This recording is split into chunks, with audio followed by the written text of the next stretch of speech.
Good afternoon. Thank you very much for joining us on KTN Newsdesk. My name is Betty Kialo. We have the latest.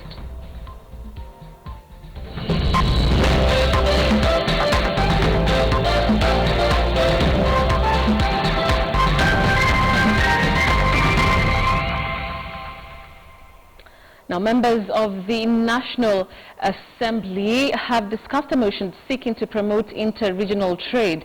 The MPs are discussing the ratification of bilateral air services agreements, also focused on the plight of the national carrier Kenya Airways. Well, here's part of those proceedings.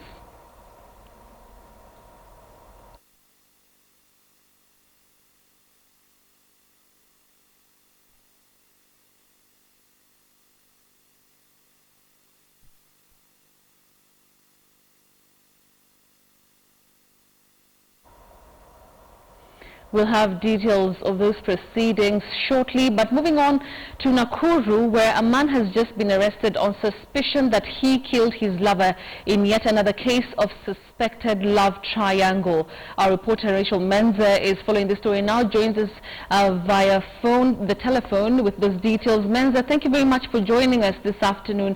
Maybe you can just explain to us what has happened in Nakuru in regards to that love triangle. Okay, Betty, first of all, I would like to correct you there. The accused is, or rather the suspect, is not a lover of the victim, or rather the deceased, but he is a neighbor to the deceased.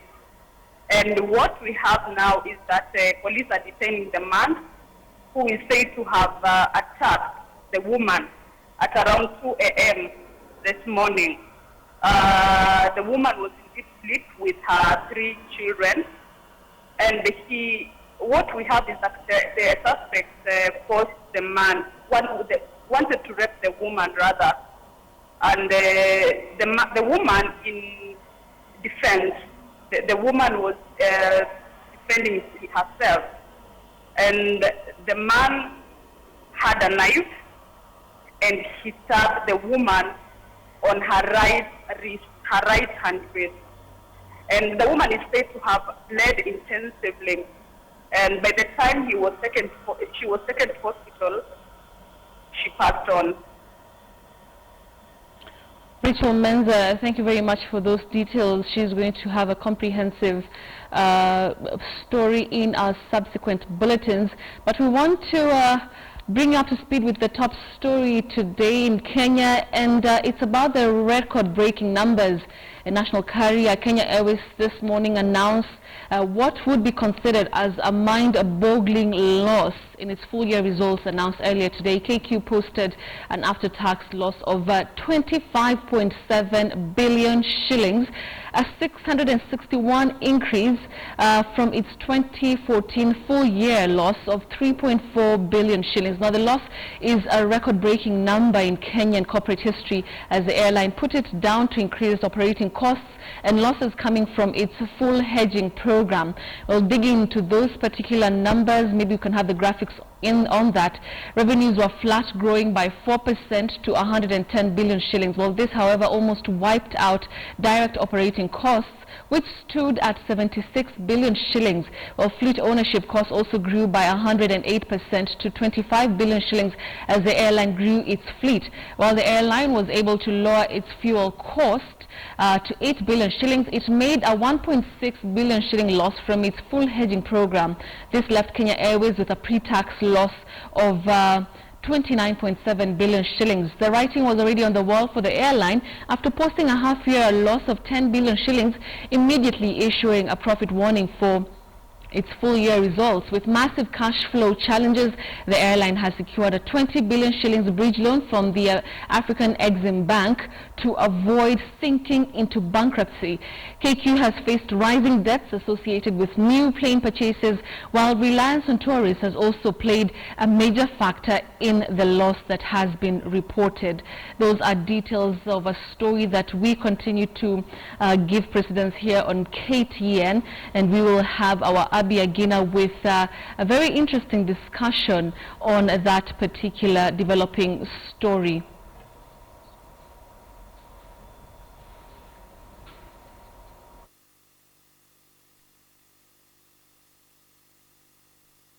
And the question on very many people's minds is just how did KQ get here? Over the years, they were indeed the pride of Africa, but right now, not so much. Let's take a look at a very well-compiled story by Joy Doreen Bira on just how KQ got to where it is right now. National carrier Kenya Airways this morning broke the news to its shareholders, revealing an after-tax 25.7 billion shillings loss, the biggest loss the airline has recorded since its first flight. Kenya Airways attributes the after-tax losses to competition from Middle East carriers and high operating costs, as well as travel advisories that dipped the tourist numbers in the past year. The Jomo Kenyatta International Airport runway renovations that saw the runway closed also affected its full-year revenues. Speaking to investors, Kenya Airways Chairman Evanson Mwaniki, Group Managing Director and CEO Mbuvi Ngunze, and Group Finance Director Alex Mbugua admitted that the turbulence at the company's earnings were partly due to conflict with pilots and crew that significantly contributed to the loss. Last year's outbreak of Ebola in West Africa cut by nearly half the flights made to the countries like Liberia, Sierra Leone and Guinea-Bissau, despite making significant investments, including purchase of new planes. The airline is now facing increased competition from Gulf carriers such as Etihad, Qatar and Emirates that have cannibalized revenue on the African routes. The past 3 years have been turbulent for Kenya Airways, one of Africa's largest airlines, with the airline recording a 3.4 billion shillings after-tax loss in 2014. The national government recently committed a 4.2 billion shillings bailout to help revive operations at the national carrier. Joy Doreen Bira, KTN News. And we now have our Abby again here in studio to talk to us about just what happened and how did these numbers rise by 661%. Abby, thank you very much for joining us. Maybe you can tell us, are these numbers, is that 25.7 billion shilling loss shocking to you as someone in the business team? Yes, Betty. 29.71 billion shillings. This is money that can actually build another superhighway equivalent to Thika Road. But let's look at what's been ailing KQ. If you take a quick look at some of the numbers from 2011, KQ was performing pretty well. It posted a profit after tax of 3.5 billion shillings. The next year, 2012, it also performed well. It did 1.6 billion shillings. But this is when the rain started beating Kenya Airways. In 2013, they made a loss of 7.8 billion shillings. This, of course, was attributed to increased operational costs. This is the year we saw KQ retrenching some of its staff, as well as KQ at this time embarked on a project known as Project Mawingu, which is basically aimed at raising the airline's fleet size. And they actually increased the fleet size. They were getting 8 Dreamliners, Betty. And would you care to know how much one Dreamliner costs? That would be interesting. Yes, one Dreamliner costs 15 billion shillings, Betty. And they actually bought 8 of them. They've been delivered over the course of time. 2014, they also made a loss of 3.4 billion shillings. And now we're talking about 29.71 billion shillings. But this is not really good news for shareholders, knowing very well that KQ stock today has been trading, it's actually gone down by 12% on its stock price in early trading, according to the numbers we looked at today earlier on in the day, Betty. You know, earlier on we mentioned that, you know, they've secured a 20 billion shillings bridge loan with the African Exim Bank, is that right? Correct. How will this help? I mean, is this the only way, or, you know, the best alternative or option right now for KQ?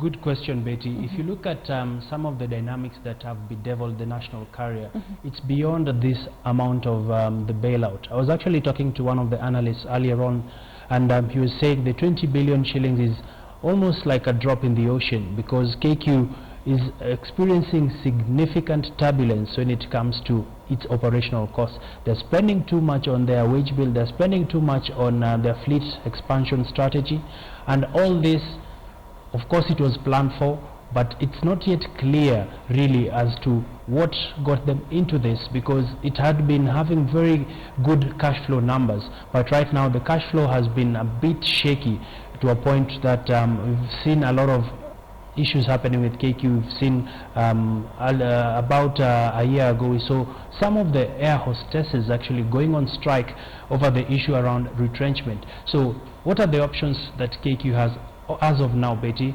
Basically better financial management, and also they might reconsider their plan on expanding their fleet size, because they've acquired new aircrafts but they're not hitting the airline when it comes to them rushing and getting in the passengers, Betty. Adi, from where you sit, you mentioned that, a few years ago they went on a retrenching spree, like many people called it. Are we likely also to see that also being another option for them right now? That's a tricky question, Betty. For now, I cannot really take a position on that. But of course, our team is working to get more details from the managers at KQ, who will be updating us on what actions they will be taking, which includes retrenchment and also just scaling down on its employees, where we are seeing a pilot is earning almost 1.8 million to 1.5 million shillings, Betty. So for now we can't really categorically say that they can consider retrenchment, but it's an option that you can also not dismiss as well, Betty. Right. Apart from the African Exim Bank, are we likely to see, the government also stepping in? We know that, they had, they were in the process of doing that, but, right now it's sort of like crunch time. Are we likely to see that happening? Well, it's a sort of a wait and see kind of situation, because the government has already been an active shareholder in KQ. As you know, KQ is also co-owned by KLM, which is based in the UK. So for the government, it's more of a wait and see, and just trying to analyze what is really ailing the airline, because they don't want to commit money which they are not sure whether it will turn around the airline from loss making to profit making, Betty. So it's an option that the government can pursue, but it is too early to actually give a definite answer regarding whether there will be some government intervention or not. The other thing, Betty, also to look at is other airlines in the region. Competition has stiffened up. We're seeing Gulf Airlines coming across. We're seeing Ethiopian Airlines. We're seeing airlines from Qatar, and all this has sort of affected KQ. The other biggest issue that also affected KQ was the issue around the Ebola issue, where the West African circuit was significantly affected. Revenues from that side fell well over 10%, Betty. So it has been a trend that some factors are within control of KQ, some factors are really not within their control, Betty. So we are likely not to see a bailout, but still, it's still too early, Betty. It's still too early to talk about that. Let's move on to, the people who are, going to be, how can I put it, like the customers, at the end of the day, it's all about the service provision. And, many people, especially when this news broke on Twitter, they went saying that, KQ, in terms of service, customer service, it has really gone down. They're not as good as they used to be. The kind of, food that's served on the planes is not as good as it used to be. How will they, even if they get that bailout, even from the Africa Exim Bank, if they're able to, move from where they are right now, how will they be able to restore customer confidence with all this turbulence that is, hitting them right now? Good question, Betty. If you look at KQ, it has won several awards when it comes to service delivery. It's actually one of they call themselves the pride of Africa, something which is debatable, but either way, one of the other biggest things going forward, Betty, will be a relook as to the customer service. We've seen a number of complaints coming through regarding the airline, and even if you check out social media, we're seeing a hashtag KQ rebounds. We've also seen a lot of comments coming out from Kenyans on Twitter saying that the airline has been not doing the best it could when it comes to customer service. Of course, this we cannot really verify as of now, because we haven't received any major issue from KQ commenting about the issue around customer service. But as you've rightly said, Betty, customer service is critical in the aviation industry. If you look at some airlines, they really pride themselves on that. Airlines like Etihad, airlines like Qatar, airlines like Brussels Airlines, because they know customer is king. I don't know if the same scenario still applies to KQ, but it's of course a topic that they need to sit down and go back to the drawing board and see how can we turn around KQ from where it is.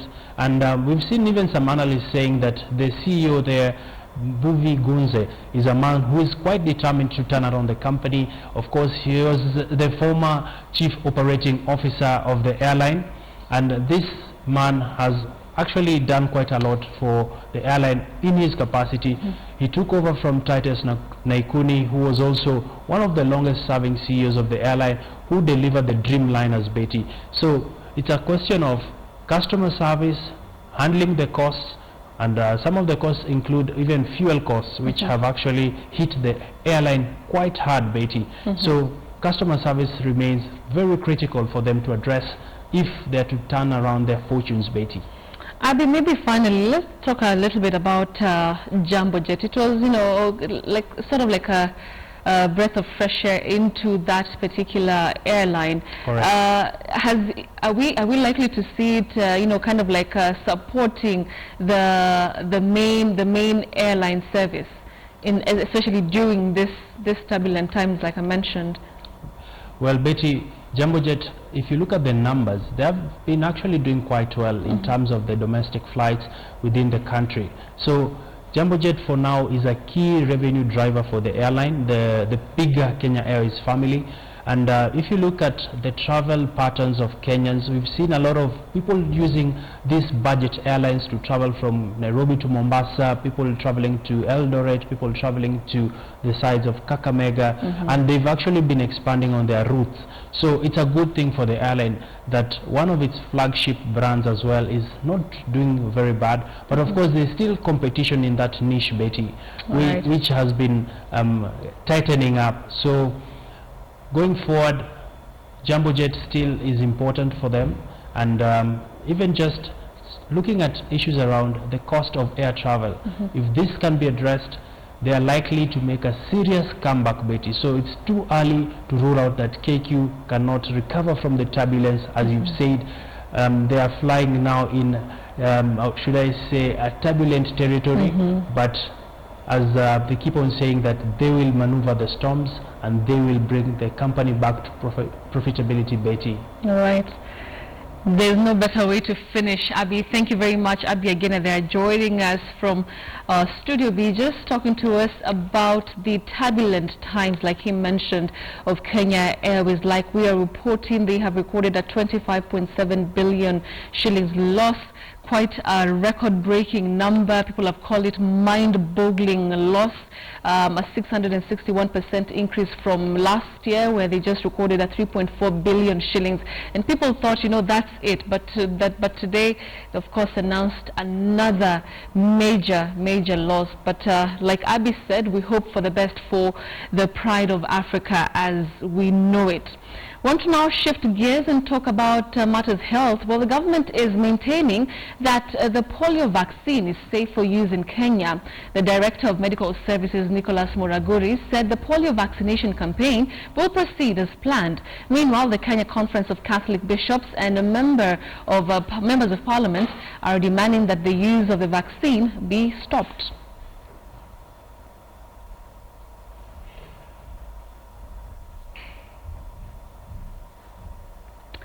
Right, so we want to have a discussion on that very important issue on the polio vaccine.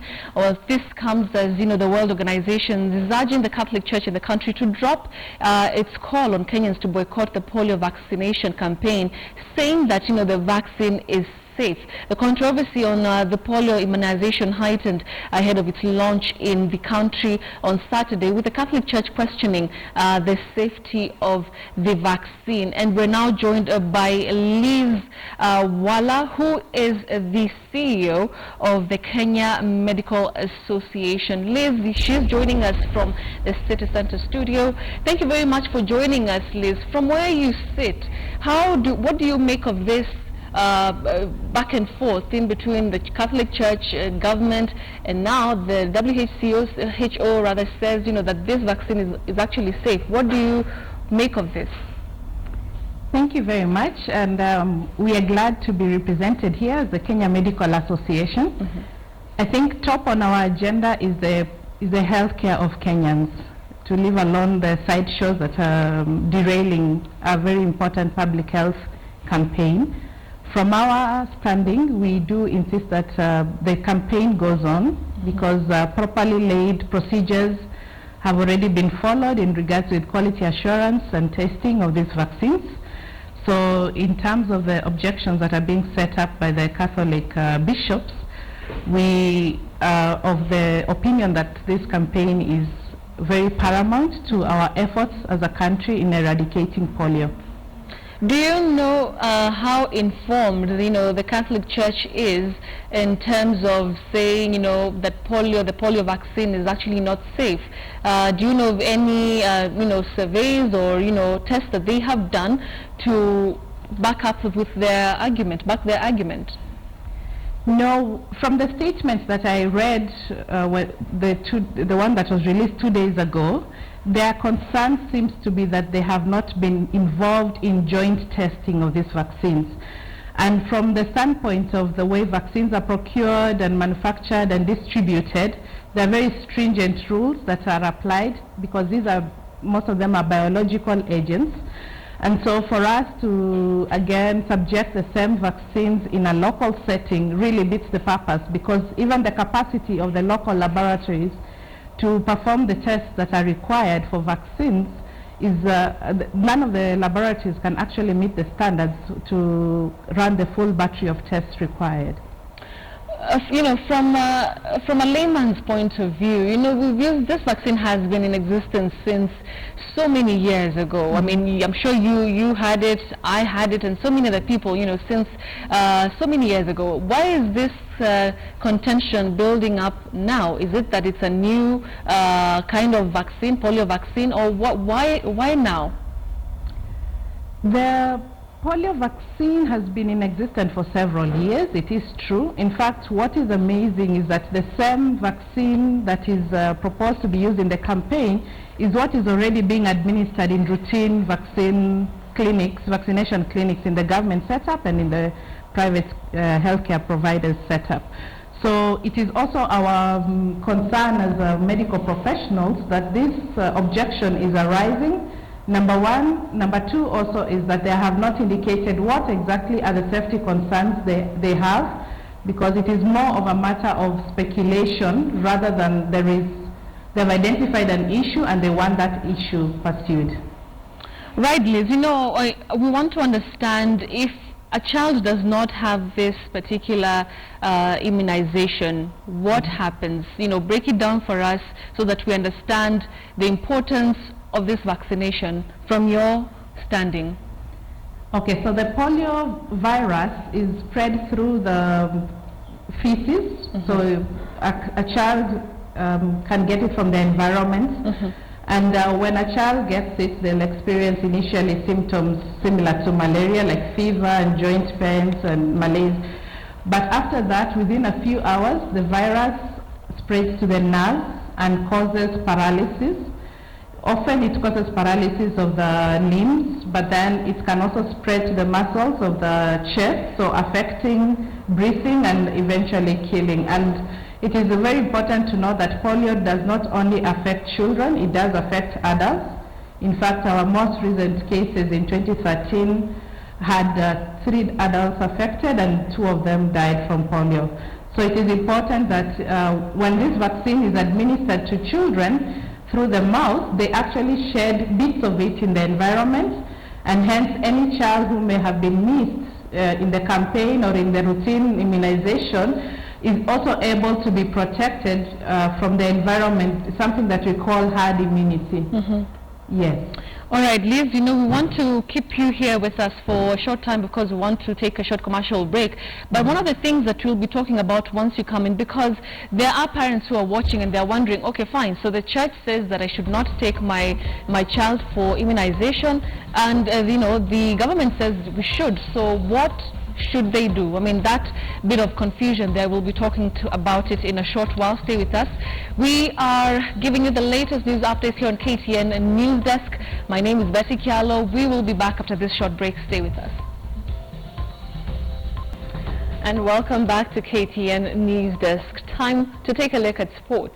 Boxing Association of Kenya, BAK, has disowned a boxing tournament that is set to start today in the port city of Mombasa. According to BAK chairman John Kameta, the boxing event, which has attracted participation from clubs in Uganda, Tanzania and Kenya, has not been sanctioned by the national governing body. Kameta has written to Mombasa County Commissioner Nelson Marwa notifying him that unsanctioned boxing sporting event is due to take place. The event starts tomorrow and ends on Sunday. Teams from Tanzania, Uganda and Kenya have already assembled in Mombasa and have intensified their training as the saga unfolds. The BAK president warned Kenya referees and doctors against participating in the tournament as they risked being banned in future.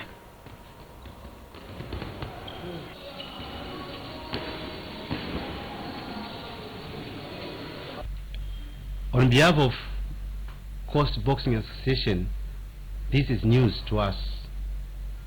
And our constitution is very clear on who and how tournaments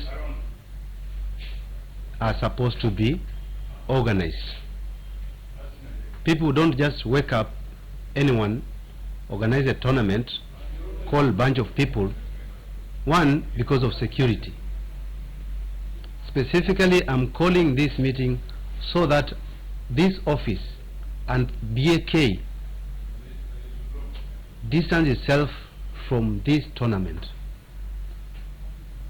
We cannot be bringing people from the neighboring countries without knowing their details, without passing through the security organs. That's how we wind up part one of KTN Newsdesk. Thank you very much for watching. I'm Betty Kialo. Remember, we still have Liz Waller from the Kenya Medical Association talking about the controversial polio vaccine. You can catch this interview in part 2 of KTN Newsdesk on KTN News Channel, DSTV, Channel 274, Zuku, Channel 14 or GoTV, Channel 94. My name is Betty Kialo. See you tomorrow.